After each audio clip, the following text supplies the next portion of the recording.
बोलिए श्री सत्यनारायण भगवान की जय। पहला अध्याय। एक समय नैमिषारण्य तीर्थ में शौनक आदि सभी ऋषियों और मुनियों ने पुराण शास्त्र के वेत्ता श्री सूत जी महाराज से पूछा, हे महामुनि, किस व्रत अथवा तपस्या से मनोवांछित फल प्राप्त होता है, उसे हम सब सुनना चाहते हैं। श्री सूत जी बोले, इसी प्रकार देवर्षि नारद जी के द्वारा भी पूछे जाने पर भगवान श्री कमलापति जी ने उनसे जैसा कहा था, मैं उसे कह रहा हूँ, आप लोग सावधान होकर सुनिए। एक समय योगी नारद जी लोगों के कल्याण की कामना से विविध लोकों में भ्रमण करते हुए पृथ्वी लोक में आए और यहाँ उन्होंने अपने कर्म फल के अनुसार नाना योनियों में उत्पन्न सभी प्राणियों को अनेक प्रकार के क्लेश दुख भोगते हुए देखा तथा किस उपाय से इनके दुखों का सुनिश्चित रूप से नाश हो सकता है, ऐसा मन में विचार करके वे विष्णु लोक को गए।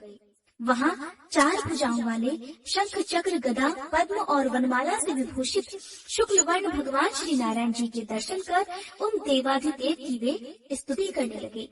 देवर्षि नारद बोले, हे वाणी और मन से परे स्वरूप वाले, अनंत शक्ति संपन्न, आदि मध्य और अंत से रहित, निर्गुण और सकल कल्याणमय गुणों से संपन्न, भक्तों की पीड़ा नष्ट करने वाले परमात्मा, आपको मेरा नमस्कार है। स्तुति सुनने के पश्चात भगवान श्री हरि ने देवर्षि नारद से कहा, महाभाग, आप किस प्रयोजन से यहाँ आए हैं, आपके मन में क्या है? तब देवर्षि नारद कहने लगे, हे भगवान, पृथ्वी लोक में अपने पाप कर्मों के द्वारा विभिन्न योनियों में उत्पन्न सभी लोग बहुत प्रकार के क्लेशों से दुखी हो रहे हैं। हे प्रभु, किस लघु उपाय से उनके कष्टों का निवारण हो सकेगा? यदि आपकी कृपा मेरे ऊपर हो तो वह सब मैं सुनना चाहता हूँ। आप कृपा पूर्वक ये सब मुझे बताएं। तब श्री भगवान ने कहा, हे वत्स, संसार के ऊपर अनुग्रह करने की इच्छा से आपने बहुत अच्छी बात पूछी है।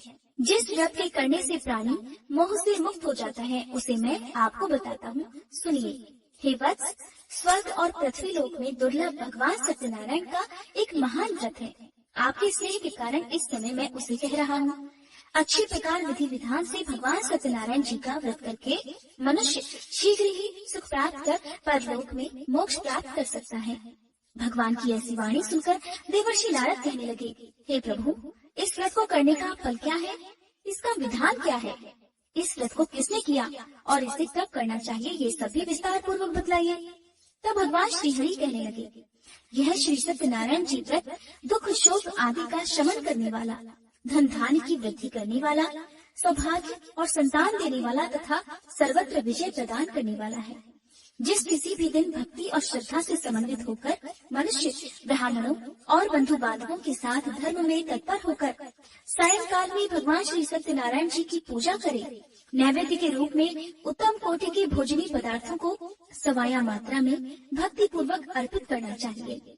केले के फल, घी, दूध, गेहूं का चूर्ण अथवा गेहूं के चूर्ण के अभाव में साठी का चूर्ण, शक्कर या गुड़, ये सब योग्य सामग्री सवाया मात्रा में एकत्रित कर निवेदित करनी चाहिए।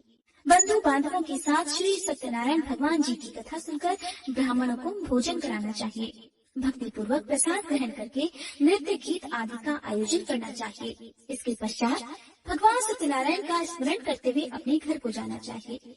ऐसा करने से मनुष्यों की मनोकामना अवश्य पूर्ण होती है। विशेष रूप से कलयुग में पृथ्वी लोक पर यह सबसे छोटा और सरल उपाय है। दूसरा अध्याय। श्री सूत जी ने कहा, हे ऋषियों, जिन्होंने पहले समय में इस व्रत को किया है उसका इतिहास भी बताता हूँ, आप सब ध्यान पूर्वक सुने। सुंदर काशीपुरी नगरी में एक अत्यंत निर्धन ब्राह्मण रहता था। वह ब्राह्मण भूख और प्यास से बेचैन होकर पृथ्वी पर घूमता रहता था। ब्राह्मणों से प्रेम करने वाले श्री विष्णु जी ब्राह्मण को देखकर एक दिन बूढ़े ब्राह्मण का रूप धारण कर ब्राह्मण के पास जाकर आदर के साथ पूछने लगे, हे विप्रदेव, तुम नित्य ही दुखी होकर पृथ्वी पर क्यों घूमते हो? तब उस ब्राह्मण ने कहा, मैं भिक्षा के लिए पृथ्वी पर विचरता हूँ। हे भगवान, यदि आप इससे छुटकारा पाने का कोई उपाय जानते हो तो कृपा कर मुझे बताएं। वृद्ध ब्राह्मण का रूप धारण किए श्री विष्णु जी ने कहा, हे ब्राह्मण, श्री सत्यनारायण भगवान मनोवांछित फल देने वाले हैं, इसलिए तुम उनका पूजन करो। इससे मनुष्य सब दुखों से मुक्त हो जाता है। ब्राह्मण को व्रत का सारा विधान बताकर बूढ़े ब्राह्मण का रूप धारण करने वाले श्री भगवान जी अंतर्ध्यान हो गए। जिस व्रत को वृद्ध ब्राह्मण ने बताया है, मैं उसे अवश्य करूंगा, ऐसा निश्चय कर वह ब्राह्मण घर चला गया। अगले दिन वह जल्दी उठा और श्री सत्यनारायण जी का व्रत करने का निश्चय कर भिक्षा मांगने के लिए चल दिया। उस दिन उसको भिक्षा में बहुत सारा धन मिला, जिससे उसने पूजा का सामान खरीदा और घर आकर अपने बंधु बांधवों के साथ श्री सत्यनारायण जी का व्रत किया। ऐसा करने से वह ब्राह्मण सब दुखों से छूटकर अनेक प्रकार की सुख समृद्धियों से युक्त हुआ। तभी से वह ब्राह्मण हर मास यह व्रत करने लगा। इसी प्रकार श्री सत्यनारायण जी के व्रत को जो शास्त्र विधि के अनुसार करेगा, वह सब पापों से मुक्त होकर मोक्ष को प्राप्त हो जाएगा। आगे भी जो मनुष्य पृथ्वी पर श्री सत्यनारायण जी का व्रत करेगा, वह सब दुखों से छूट जाएगा। इस तरह नारद जी से सत्यनारायण भगवान का कहा हुआ व्रत मैंने आपसे कहा। तब ऋषियों ने कहा, हे मुनीश्वर, संसार में इस विप्र से सुनकर किस किसने इस व्रत को किया, यह भी हम सब सुनना चाहते हैं। तब श्री सूत जी महाराज कहने लगे, हे मुनियों, जिस जिस प्राणी ने इस व्रत को किया है, उन सब की कथा भी सुनो। एक समय वह ब्राह्मण धन और ऐश्वर्य के अनुसार बंधु बांधवों के साथ व्रत पूजन कर रहा था कि उसी समय एक लकड़हारा आया। उसने लकड़ियां बाहर रख दी और ब्राह्मण के घर में चला गया। प्यास से व्याकुल लकड़हारे ने ब्राह्मण को व्रत करते हुए देखा तो वह अपनी प्यास को भूल गया। उसने ब्राह्मण को नमस्कार किया और पूछा, हे ब्राह्मण देवता, आप यह किसका पूजन कर रहे हैं? इस व्रत को करने से क्या फल मिलता है, कृपया कर मुझे भी बताए। तब ब्राह्मण ने कहा, सब मनोकामनाओं को पूर्ण करने वाला यह श्री सत्यनारायण जी का व्रत है। इनकी ही कृपा से मेरे यहाँ धन धान्य आदि की वृद्धि हुई है। विप्र से इस व्रत के बारे में जानकर वह लकड़हारा बहुत प्रसन्न हुआ। भगवान का चरणामृत लेकर और भोजन करने के बाद वह अपने घर को चला गया। अगले दिन लकड़हारे ने अपने मन में निश्चय किया कि आज गांव में लकड़ी बेचने से जो भी धन मिलेगा, मैं उसी से भगवान सत्यनारायण का उत्तम व्रत करूंगा। ऐसा मन में विचार कर वह लकड़हारा लकड़ियां लेकर अपने सिर पर रखकर जिस नगर में धनवान लोग रहते थे, वहां चला गया। उस दिन लकड़हारे को लकड़ियों के बदले चौगुने दाम मिले। अब वह बूढ़ा लकड़हारा बहुत प्रसन्न होकर पके केले, शक्कर, शहद, घी, दूध, दही और गेहूं का चूर्ण इत्यादि श्री सत्यनारायण भगवान के व्रत की सभी सामग्री लेकर अपने घर आ गया। फिर उसने अपने बंधु बांधवों को बुलाकर विधि विधान के साथ भगवान की पूजा और व्रत किया। उस व्रत के प्रभाव से वह बूढ़ा लकड़हारा धन, पुत्र आदि से युक्त हुआ और संसार के समस्त सुख होकर वैकुंठ को चला गया। तीसरा अध्याय। श्री सूत जी ने कहा, हे श्रेष्ठ मुनियों, अब एक और कथा कहता हूँ। पूर्व काल में उल्कामुख नाम का एक बुद्धिमान राजा था। वह सत्य वक्ता और जितेंद्रिय था। प्रतिदिन मंदिरों में जाता और गरीबों को धन देकर उनके कष्ट दूर किया करता था। उसकी पत्नी सुंदर और सती साध्वी थी। भद्रशिला नदी के तट पर उन दोनों ने श्री सत्यनारायण भगवान जी का व्रत किया। साधु नामक एक वैश्य राजा को व्रत करते देखकर उनसे पूछने लगा, हे राजन, भक्ति युक्त मन से आप यह क्या कर रहे हैं? मेरी सुनने की इच्छा है। तब महाराज उल्कामुख ने कहा, हे साधु वैश्य, मैं अपने बंधु बांधवों के साथ संतान प्राप्ति के लिए महाशक्तिमान सत्यनारायण भगवान जी का व्रत और पूजन कर रहा हूँ। तब उसने कहा, हे राजन, मुझे भी इस सब का विधि विधान बताइए। मैं भी आपके कहे अनुसार इस व्रत को करूँगा। मुझे कोई संतान नहीं है और मुझे विश्वास है कि इससे निश्चय ही मेरे यहाँ भी संतान होगी। राजा से सब विधान सुनकर व्यापार से निवृत्त होकर वह वैश्य खुशी खुशी अपने घर आ गया। वैश्य ने अपनी पत्नी लीलावती से संतान देने वाले उस व्रत का समाचार सुनाया और निश्चय किया कि जब हमारे यहाँ संतान होगी तब मैं भी इस व्रत को करूँगा। एक दिन उसकी पत्नी लीलावती सांसारिक धर्म में प्रवृत्त होकर गर्भवती हो गई। उसने एक सुंदर कन्या को जन्म दिया। कन्या का नाम कलावती रखा गया। इसके बाद लीलावती ने अपने पति को याद दिलाया कि आपने जो भगवान का व्रत करने का संकल्प लिया था, अब आप उसे पूरा कीजिए। साधु वैश्य ने कहा, हे प्रिय, मैं कन्या के विवाह पर इस व्रत को अवश्य करूँगा। इस प्रकार अपनी पत्नी को आश्वासन देकर वह व्यापार करने चला गया। काफी दिनों के बाद वह लौटा तो उसने नगर में सखियों के साथ अपनी पुत्री को खेलते देखा। वैश्य ने तुरंत कलावती के लिए कोई सुयोग्य वर की तलाश की। कंचन नगर के एक सुयोग्य वणिक पुत्र से अपने बंधु बांधवों सहित प्रसन्न मन से अपनी पुत्री का विवाह उसके साथ कर दिया। वैश्य विवाह के समय भी सत्यनारायण भगवान का व्रत करना भूल गया। इस पर श्री सत्यनारायण भगवान की लीला हुई।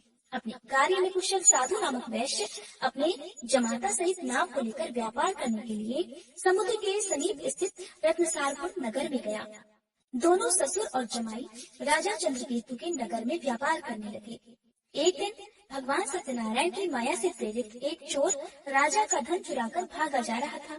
राजा के दूतों को अपने पीछे आते देखकर चोरों ने घबराकर राजा के धन को उनकी नाव में रखा और भाग गए, जहाँ ससुर और जमाई थे। राजा के दूतों ने जब धन को उनकी नाव में रखा देखा तो पकड़कर राजा के पास जाकर कहने लगे, महाराज, हम ये 2 चोर पकड़ कर लाए हैं, आप आज्ञा दीजिए। राजा ने कारागार में डालने की आज्ञा दे दी। इस प्रकार राजा की आज्ञा से उनको कठिन कारावास में डाल दिया गया तथा उनका सारा धन भी ले लिया गया। सत्यनारायण भगवान जी की लीला के अनुसार साधु वैश्य की पत्नी लीलावती और पुत्री कलावती भी घर पर बहुत दुखी हुई।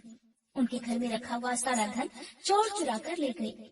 एक दिन शारीरिक और मानसिक पीड़ा से और भूख प्यास से अति दुखित होकर भोजन की चिंता में कलावती एक ब्राह्मण के घर गई। उसने श्री सत्यनारायण भगवान का व्रत होते देखा। उसने कथा सुनी और प्रसाद ग्रहण कर रात को घर आई। तब माता ने कलावती से पूछा, हे पुत्री, तू अब तक कहाँ रही और तेरे मन में क्या है? तब कलावती कहने लगी, हे माता, मैंने श्री सत्यनारायण भगवान का व्रत होते देखा है। तब कलावती के वचन सुनकर लीलावती ने सत्यनारायण भगवान जी के पूजन की तैयारी की। उसने परिवार और बंधु बांधवों सहित मिलकर श्री सत्यनारायण भगवान जी का पूजन और व्रत किया और मनोकामना मांगी कि मेरे पति और दामाद शीघ्र ही घर लौट आए। साथ ही उसने प्रार्थना भी की कि हे प्रभु, हम सबके अपराध क्षमा कीजिए।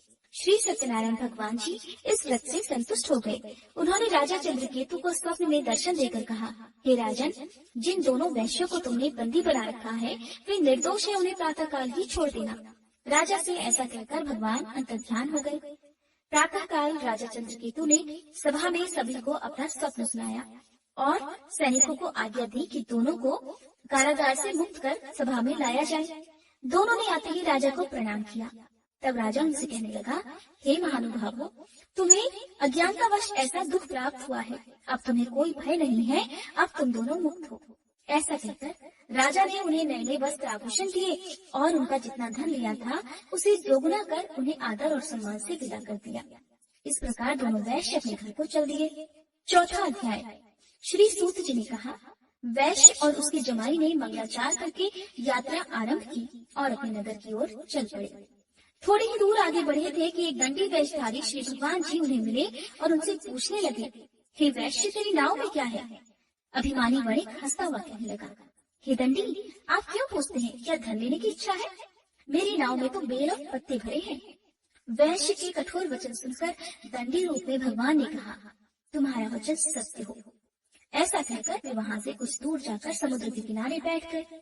दंडी महाराज के जाने के पश्चात वैश्य ने नित्य क्रिया से निवृत्त होने के बाद जब नाव को ऊंची उठी देखा तो बड़ी हैरानी हुई और नाव में बेलपत्ते आदि देखकर मूर्छित होकर जमीन पर गिर पड़ा। होश आने पर अत्यंत शोक प्रकट करने लगा। तब उसके जमाई ने कहा, पिताजी, आप शोक न करें, यह दंडी महाराज का ही श्राप है, अतः उनकी शरण में ही हमें चलना चाहिए, तभी हमारी मनोकामना पूरी हो सकेगी। जमाई के वचन सुनकर दंडी महाराज के पास पहुंचा और भक्ति भाव से उन्हें प्रणाम करके कहने लगा, हे प्रभु, मैंने जो आपसे असत्य वचन कहे थे उनके लिए मुझे क्षमा कर दीजिए। ऐसा कहकर वैश्य रोने लगा। तब दंडी भगवान बोले, हे वणिक पुत्र, मेरी आज्ञा से ही तुझे बार बार दुख प्राप्त हुआ है, क्योंकि तू मेरी पूजा से विमुख हुआ है। तब उसने कहा, हे भगवान, आपकी माया से ब्रह्मादि देवता भी आपके रूप को नहीं जान पाते। तब मैं अज्ञानी भला कैसे जान सकता हूँ? आप प्रसन्न होइए, मैं अपनी सामर्थ्य के अनुसार आपकी पूजा करूंगा। कृपया मेरी रक्षा कीजिए और पहले के समान मेरी नौका को धन से भर दीजिए। उसके इस प्रकार भक्ति युक्त वचन सुनकर सत्यनारायण भगवान प्रसन्न हो गए और उसकी इच्छा अनुसार वरदान देकर अंतर्ध्यान हो गए।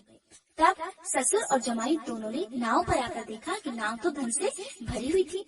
फिर वह भगवान सत्यनारायण जी का पूजन कर अपने जमाई सहित अपने नगर की ओर चल पड़ा। जब वह अपने नगर के निकट पहुंचा तब उसने एक दूत को अपने घर भेज दिया। दूत ने वैश्य के घर जाकर उसकी पत्नी को नमस्कार किया और कहने लगा, आपके पति अपने दामाद सहित इस नगर के समीप आ गए हैं। लीलावती और उसकी कन्या कलावती उस समय भगवान का पूजन कर रही थी। दूत का वचन सुनकर साधु की पत्नी ने बड़े हर्ष के साथ सत्यदेव का पूजन पूर्ण किया और अपनी पुत्री से कहने लगी, मैं अपने पति के दर्शन को जाती हूँ, तू भी पूजा समाप्त कर शीघ्र आ जाना। परंतु कलावती पूजन और प्रसाद छोड़कर जल्दी जल्दी अपने पति के दर्शन करने के लिए चली गई, परंतु उसको पति के दर्शन प्राप्त ही नहीं हुए। नौका को डूबा हुआ और कन्या को रोती हुई देखकर वैश्य दुखी होकर कहने लगा, हे प्रभु, मुझसे या मेरे परिवार से जो भूल हुई है उसे क्षमा कीजिए। इस प्रकार वह रोने लगा। उसके दीन वचन सुनकर सत्यनारायण भगवान फिर से प्रसन्न हो गए। तभी आकाशवाणी की, हे वैश्य, तेरी कन्या प्रसाद छोड़कर आई है। इसका पति इसी कारण अदृश्य हो गया है। अब यदि तेरी कन्या घर जाकर प्रसाद खाकर लौटे तो इसका पति इसे अवश्य मिल जाएगा। आकाशवाणी सुनकर कलावती ने घर पहुंचकर पूजन विधिवत समाप्त किया और प्रसाद ग्रहण करके अपने पति के दर्शन किए। तत्पश्चात वैश्य ने वही बंधु बांधवों सहित भगवान सत्यनारायण का विधि पूर्वक पूजन किया और वह इस लोक के सभी सुख भोगकर अंत में स्वर्गलोक को चला गया। 5वां अध्याय। श्री सूत जी ने आगे कहा, हे ऋषियों, मैं एक और कथा भी कहता हूँ। प्रजापालन में लीन तुंगध्वज नाम का एक राजा रहा करता था। उसने भगवान सत्यनारायण का प्रसाद त्याग कर बहुत दुख पाया। एक समय राजा वन में वन्य पशुओं को मारकर बड़ के वृक्ष के नीचे आया। वहाँ उसने ग्वालों को भक्ति भाव से बंधु बांधवों सहित श्री सत्यनारायण जी का व्रत पूजन करते देखा। परंतु राजा ये सब देखकर भी अभिमानवश न तो वहाँ गया और न ही सत्यनारायण भगवान को प्रणाम किया। जब ग्वालों ने भगवान जी का प्रसाद उसके सामने रखा तो वह प्रसाद त्याग कर अपने नगर को चला गया। नगर में पहुंचकर उसने देखा कि उसका सब कुछ नष्ट हो गया है। वह समझ गया कि यह सब भगवान सत्यनारायण ने ही किया है। तब वह वापस उसी स्थान पर आया और ग्वालों के पास गया और विधि पूर्वक पूजन कर प्रसाद ग्रहण किया तो सत्यनारायण भगवान की कृपा से सब कुछ पहले जैसा ही हो गया और फिर वह सारे सुख भोग कर अंत में स्वर्गलोक को चला गया। जो मनुष्य इस परम दुर्लभ व्रत को करेगा, श्री सत्यनारायण भगवान की कृपा से उसे धन धान्य की प्राप्ति होगी। इस व्रत के प्रभाव से निर्धन धनी बंदी बंधन से मुक्त होकर निर्भय हो जाता है। संतानहीनों को संतान प्राप्ति होती है और सभी मनोरथ पूर्ण होकर अंत में वह वैकुंठ धाम को जाता है। जिन्होंने पहले इस व्रत को किया, अब उनके दूसरे जन्म की कथा भी सुनिए। श्वेतानंद नामक ब्राह्मण ने सुदामा के रूप में जन्म लेकर भगवान कृष्ण की भक्ति कर मोक्ष प्राप्त किया। उल्कामुख नाम के महाराज राजा दशरथ बने और श्री रंगनाथ जी का पूजन कर वैकुंठ को प्राप्त हुए। साधु नाम के वैश्य ने धर्मात्मा और सत्य प्रति के राजा मोरध्वज बनकर अपने पुत्र को आर्य से चीरकर मोक्ष को प्राप्त हुए। महाराज तुंगध्वज स्वयं मनु हुए। उन्होंने बहुत से लोगों को भगवान की भक्ति में लीन कर मोक्ष प्राप्त किया और वह लकड़हरा भी अपने अगले जन्म में गुह नामक निषाद राजा हुआ, जिसने भगवान श्री राम के चरणों की सेवा कर मोक्ष प्राप्त किया। श्री सत्यनारायण भगवान की जय।